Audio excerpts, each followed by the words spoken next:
నిజంగా నువ్వు పెట్టి పుట్టావురా. స్వచ్ఛమైన ఈ వాటర్లో స్నానం చేయడం, ప్రభుత్వ స్కూల్లో జాబు, అమ్మ నాన్న ఊరి వాళ్ళు, ఇంటి ఫుడ్, బెస్ట్ ఫిష్ కర్రీ. అద్భుతమైన జీవితం రానిది.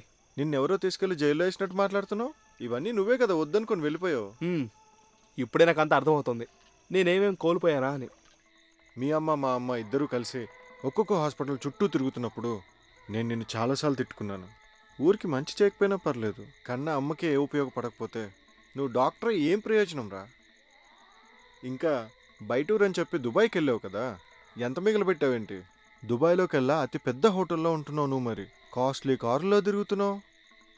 ఎప్పుడూ చూడని రంగుల ప్రపంచం, దుబాయ్లో నైట్ లైఫ్, అన్నింటినీ వదిలేసి వచ్చేయరా. నాకు అక్కడ బోర్గా ఉందిరా. కానీ నేనుగా తెచ్చుకున్న ప్రాబ్లమ్స్ని సాల్వ్ చేసుకోకుండా నేను అక్కడి నుంచి ఇక్కడికి రాలేనురా. నువ్వు రావట్లేదా? అమ్మ మన కోసం చాలా చేసిందిరా, తినేసెళ్ళరా. దుబాయ్ వాడికి ఎప్పుడో ఒకసారి దొరుకుతుంది ఈ ఛాన్స్. నువ్వు ఒక్కడివే ఎంజాయ్ చేయరా. బాయ్. సరేరా, కడుపు నిండా తిను.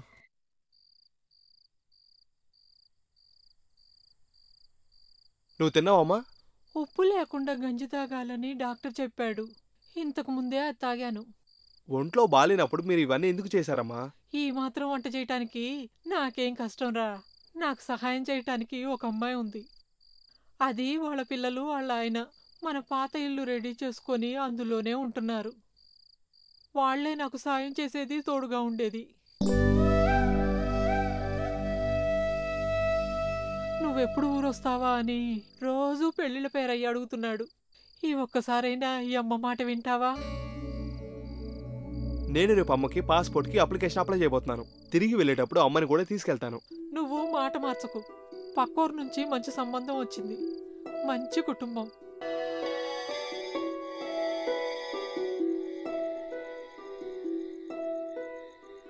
అమ్మాయిల నాన్నకి నువ్వు బాగా తెలుసంట. దుబాయ్లో ఏదో బ్యాంకు మేనేజర్ అన్నాడు. నువ్వు వచ్చిన వెంటనే ఫోన్ చేయమన్నాడు. ఇదిగో నెంబరు.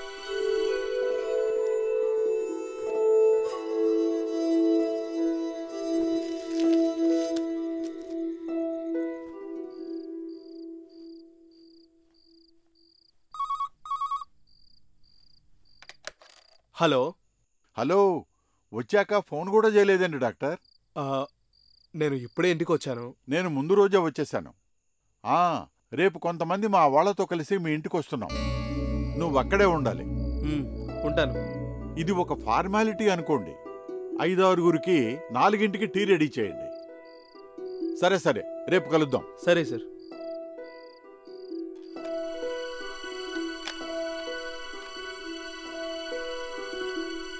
నేను ఈ అమ్మాయి జాతకం చూపించాను. ఇద్దరు జాతకం కలిసిందని జ్యోతిష్కుడు చెప్పాడు. ఈ అమ్మాయికి డ్యాన్స్ కూడా వచ్చు.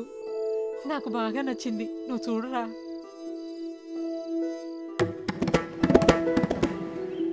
భరతనాట్యం తెలిసిన అమ్మాయి, సూపర్. ఈ అమ్మాయిని చూస్తుంటే ముచ్చటగా ఉంది కదరా.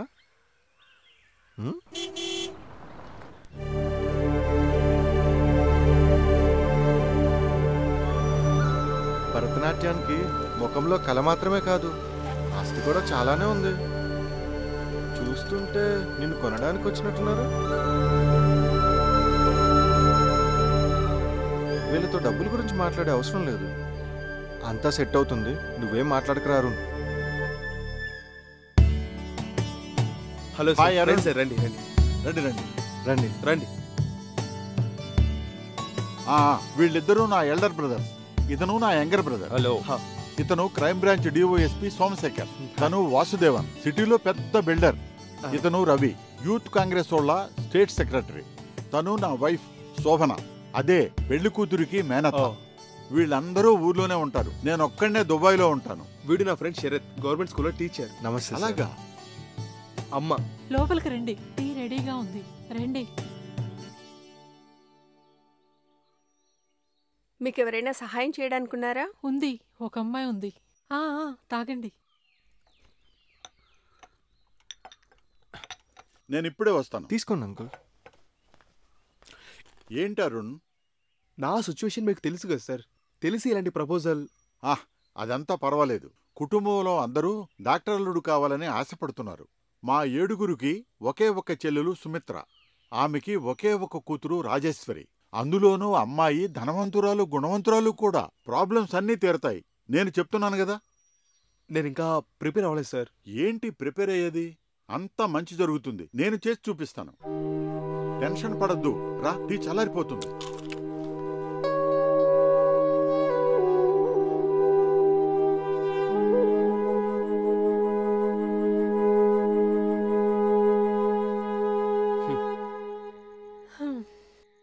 నువ్వే నిర్ణయం తీసుకున్నావు? నేను ఇంకా ఏమీ ఆలోచించలేదమ్మా. నీకొచ్చే శాలరీ గురించి, నీ ఖర్చుల గురించి ఇప్పటి వరకు నేను నిన్నొక్క మాట కూడా అడగలేదు. అవును, నాకది నువ్వు చెప్పనక్కర్లేదు. చనిపోయే వరకు నేను ఉండడానికి నా పెన్షనే నాకు సరిపోతుంది. బయట దేశాలకు వెళ్ళి పనిచేసే ఒక స్పెషలిస్ట్ డాక్టర్కి ఒక మంచి శాలరీ వస్తుందన్న విషయం నాకు తెలుసు. అంత శాలరీ వచ్చి కూడా నువ్వు ఇన్ని అప్పులు ఎందుకు చేశావని ఎప్పుడూ నిన్ను అడగలేదు.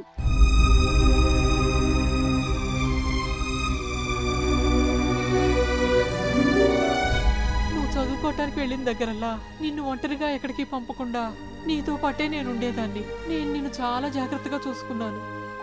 జాబ్ దొరికాక నువ్వు నన్ను వదిలి వెళ్ళిన దగ్గర నుంచి నీకెలా కావాలో నువ్వు అలాగే బతుకుతున్నావు. దానికి నిన్ను తప్పుబట్టి ఏం ప్రయోజనం లేదు. రేపో మాపో పోయే నా జీవితానికి ఈ ఇల్లు నాకు అవసరమే లేదు.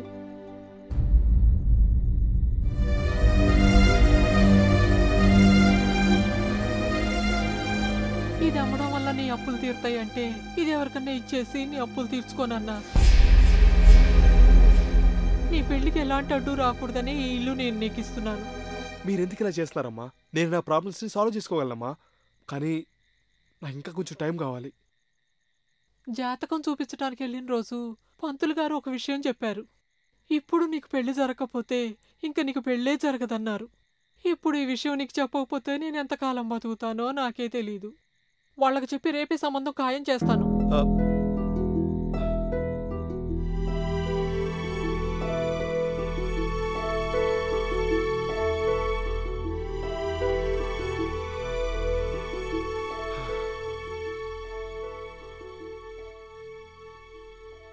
ఏ అరవకు.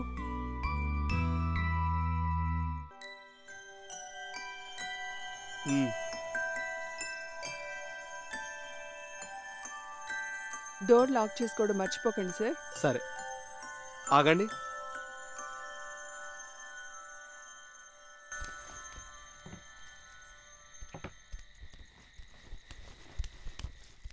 ఇదిగో, ఎవ్వరికి ఇవ్వకు, సరేనా?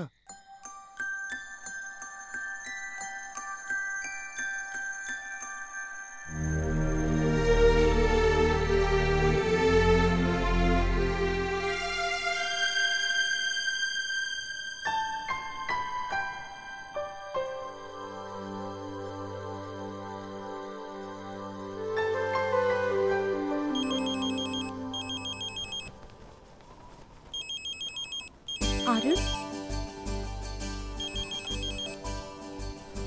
సర్ప్రైజ్! ఇప్పుడే తలుచుకున్నాను. నేను నిన్ను ఎంత మిస్ అవుతున్నానో తెలుసా? Hello hello hello Lakshmi, how are you? అక్కడికెళ్ళి కూర్చొని ఎలా అడుగుతున్నాను చూడు. అయ్యో, నేను పిచ్చిదాన్ని, అడగాల్సింది వదిలేశాను. మీ అమ్మగారికి ఎలా ఉంది? ఇప్పుడు పర్వాలేదా?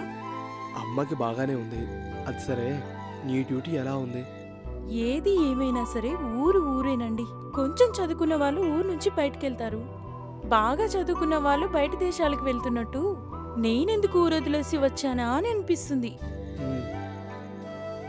నేను మాట్లాడుతూనే ఉన్నాను. ఏమైంది?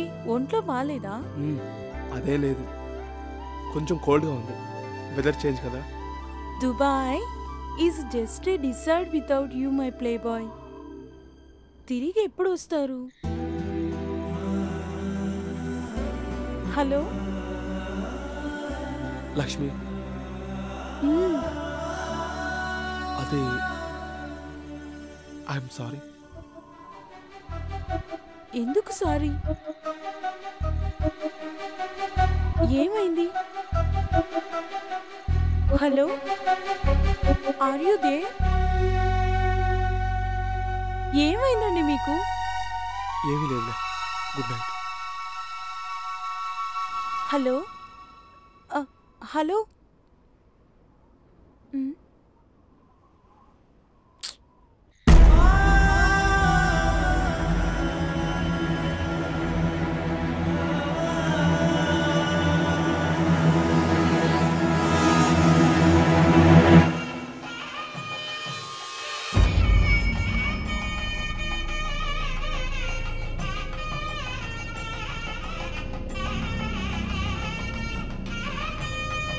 నీ సెలక్షన్ చాలా బాగుంది.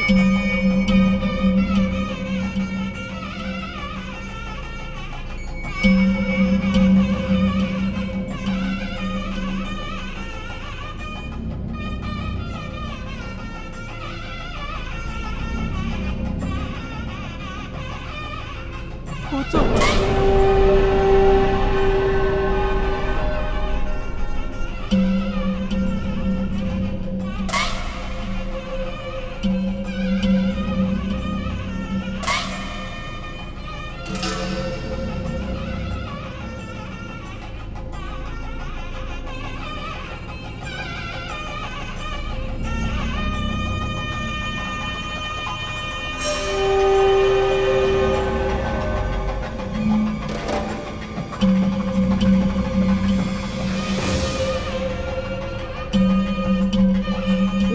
మై గుడ్నెస్, చూడు ముహూర్తం దాటిపోతుంది.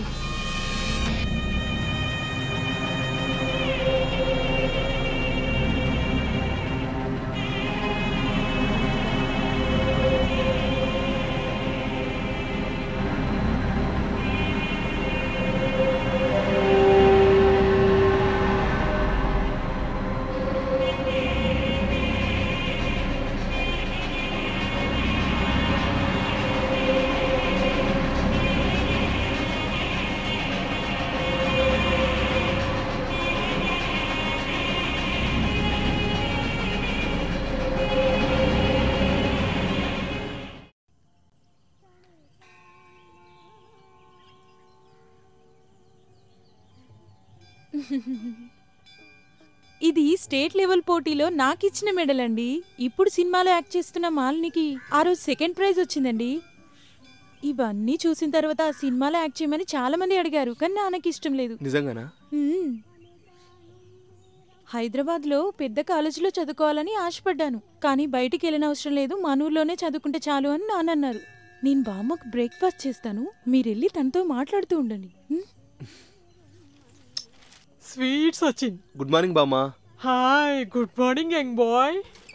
I hope you had a sweet night yesterday. Yeah. Arun, నువ్వు పనిచేసేది దుబాయ్లో కదా? నేను అక్కడ ఉండేదాన్ని కొన్ని రోజులకు ముందు. అవునా? When I was coming from London. Rajashree వాళ్ళ తాత లండన్ లో చార్టెడ్ అకౌంటెంట్ గా ఉండేవారు. అవునా? Last time that was 1979. we fly via Dubai. మా అమ్మాయి సుమిత్ర, తనెవరంటే యువర్ మదర్ ఇల్లా. తను కూడా బ్రిటిష్ ఎడ్యుకేటెడే, ప్రైమరీ లెవెల్. అప్పుడే వాళ్ళ నాన్న ఊరు సెంటిమెంట్ తో అక్కడ జాబ్ రిజైన్ చేసేసి ఈ పల్లెటూరుకి తీసుకొచ్చాడు. ఆ రోజు టైపింగ్ క్లాస్కి వెళ్ళిన సుమిత్ర పోస్ట్ ఆఫీస్ లో క్లర్క్ గా ఉన్న గోపాలమాయిలో పడిపోయింది. పెద్ద లవ్ స్టోరీ అక్కడ మొదలైంది. ఈ కుటుంబం disaster. You like this place? Conflicts రెడీగా ఉంది. లో ఇళ్ళు పెట్టే దోశ ఇడ్లీ నాకేమీ నచ్చవు. ఎర్లీ మార్నింగ్ బ్రేక్ఫాస్ట్ కాన్ఫ్లెక్స్, మధ్యాహ్నం 2 chapati 1 piece chicken, night soup and vegetables. విదేశాల్లో ఉన్నప్పటి నుంచి అలవాటు. చనిపోయే వరకు దానికి ఏ అడ్డంకులు రాకుండా ఉండాలని దేవుణ్ణి మొక్కుకుంటున్నాను. Okay, see you. Okay, bye. ఎక్కడా మీ వాళ్ళెవరు కనబడట్లేదు? వాళ్ళంతా నేను నైటే వెళ్ళిపోయాను.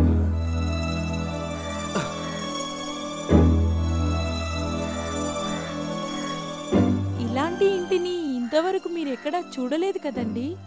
ఎస్ ఎస్, ఎంత పెద్ద ఇల్లు కదా. ఇది ఇలాగే అమ్మేయాలా లేక మార్చి అమ్మేయాలా అని మామయ్య వాళ్ళందరూ ఎదురు చూస్తున్నారు. ఇది అమ్మేస్తున్నారా? ఇది ఫ్యామిలీ అందరిది.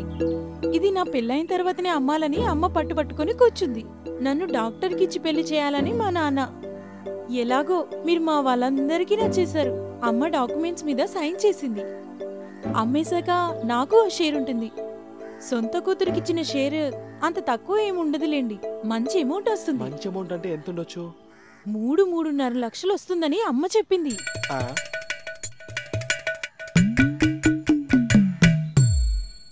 బ్రేక్ఫాస్ట్ అయిన తర్వాత నాన్న కలవాలంటున్నారు. నాన్న మీకు ఇవ్వడానికి ఏవేవో దాచినట్టున్నారండి.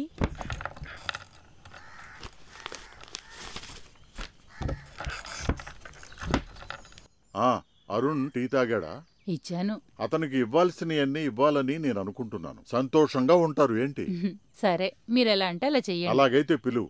పక్కనున్నాడు, రండి, అవునా? అక్కడికి వెళ్దాం. పద. ఇది అత్త కూతురు ఉషా. ఇదిగోండి, ఇది నేనే. కూర్చోండి. రాజేశ్వరి, మీ నానమ్మని పిలువు, తను కూడా సంతోషపడుతుంది. ఏమంటావు? సరే సరే. అవును, అన్నీ చెప్పినట్టుంటుంది. చూడండి అరుణ్, మీరు చాలా మంచివాళ్ళు కాబట్టి మ్యారేజ్కి ముందు మీరు మమ్మల్ని ఎలాంటిది కూడా అడగలేదు. కానీ ఇవ్వవలసిన బాధ్యత అనేది మా కుటుంబానికి ఉంది. ఏమంటావు? అవునవును. జాగ్రత్తగా రా బామ్మ. ఏం కావాలో అడగండి. మా దగ్గర 1 ఎకరం పొలం మాత్రమే ఉంది.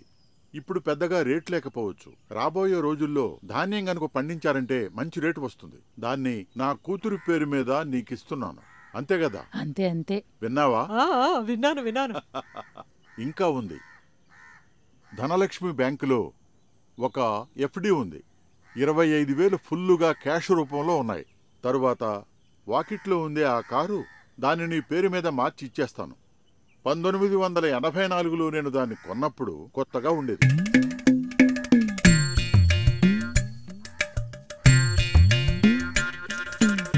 రాజేశ్వరిని దుబాయ్కి తీసుకుపోయే ఏర్పాట్లు చేస్తున్నారా? అవునవును, అక్కడికి వెళ్ళాక అన్ని రెడీ చేసుకోవాలి. చూడండి అరుణ్, నేను ఈ డిస్ట్రిక్ట్ను వదిలేసి ఎక్కడికి వెళ్ళలేదు. మీరు మాత్రం రమ్మన్నారంటే మేమిద్దరం కలిసి అక్కడికి వచ్చేస్తాం, దుబాయ్కి. అందరూ రండి.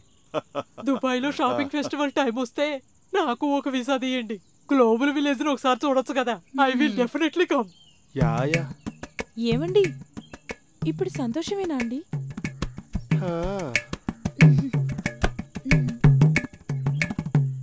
అలా అయితే రాజేశ్వరి, నువ్వు వచ్చి ఇవన్నీ తీసుకో.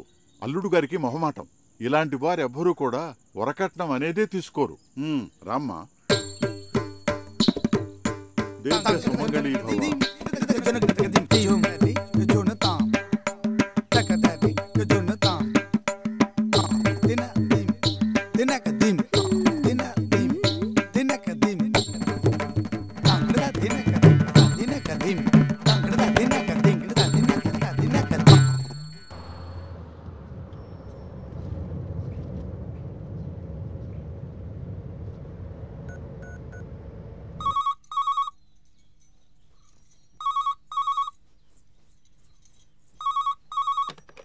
హలో. హలో. జాగ్రత్తగా వెళ్ళారా? ఆయన కాల్ చేశారు, చేరుకున్నారు. అమ్మకు చెప్పేసి. అవును, మీరు మా నాన్నిచ్చిన డబ్బులు మర్చిపోయి వెళ్ళిపోయారు కదా? మర్చిపోలేదు. దాంతో నీకేం కావాలో కొనుక్కొని తిను. ఆ? నువ్వు మాత్రమే కాదు, మీ నాన్న, మీ అమ్మ, మీ బామ్మ, తర్వాత మీ మావయ్య ఉన్నాడే మేనేజర్ నారాయణ, ఆయన కూడా కొంచెం. నాన్న చెప్పింది నిజమేనండి. ఏంటో అది? మీరు చాలా మంచివారన్నారు. అందుకనే కదా కట్నం తీసుకోకుండా వెళ్ళారు. నన్ను బాగా అర్థం చేసుకున్నావు. మా ఆయన్ని అర్థం చేసుకోకుండా ఇంకెవరిని అర్థం చేసుకుంటాను? అమ్మ లేదా అక్కడ? ఉన్నారు, ఇస్తున్నాను. జాగ్రత్తగా చేరుకున్నావా? అమ్మా. రాజేశ్వరిని తీసుకెళ్ళటానికి ఏర్పాట్లు తొందరగా చెయ్యి. నా గురించి ఆ విషయం డిలే చేయకు. చూస్తాను. నీకు ఆ అమ్మాయి నచ్చలేదేంట్రా? నీకు నచ్చింది కదమ్మా. నిజం చెప్పాలంటే మనసులో ఏమీ దాచుకోని అమాయకురాలు. ఎప్పుడూ మాట్లాడుతూనే ఉంటుంది. నాకు చాలా నచ్చింది. అయితే సరేలే.